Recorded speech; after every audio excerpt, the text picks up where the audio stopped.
मुख्यमंत्र्यांच्या हस्ते आज नाशिकमध्ये सिंहस्थ महाकुंभ भक्ती संगमचं उद्घाटन झालं। कुंभमेळ्यासाठी नाशिकमध्ये कामं वेगानं सुरू आहेत।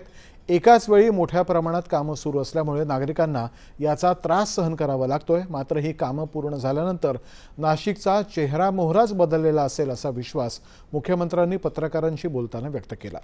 ही सगळी कामं पारदर्शीपणे सुरू आहेत। या कामांमध्ये भ्रष्टाचार होत असल्याची उगाच ओरड केली जात आहे असं सांगत या आडून कुंभमेळ्यालाच बदनाम करण्याचा प्रयत्न आहे असा आरोपही मुख्यमंत्र्यांनी केलाय। ज्यांच्या मनामध्ये भ्रष्टाचार आहे, ज्यांच्या आचरणामध्ये भ्रष्टाचार आहे, त्यांना इथे रोज येऊन भ्रष्टाचार दाखवायचा आहे। अतिशय ज्याला आपण सोची समजी साजिश म्हणतो, विचारपूर्वक रोज प्रत्येकाने या ठिकाणी बोलायचं भ्रष्टाचार होतोय जेणेकरून कुंभमेळा बदनाम झाला पाहिजे।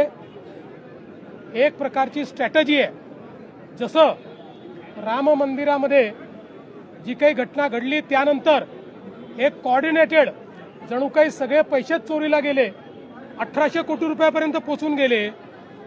आता हीच त्यांची स्ट्रॅटेजी आहे की ज्या ज्या ठिकाणी सनातन आणि हिंदू आस्था आहे त्या ठिकाणी अशा पद्धतीनं आरोप करत राहायचे, खोटं बोलत राहायचं, लोकांच्या मनात संभ्रम तयार करत राहायचा।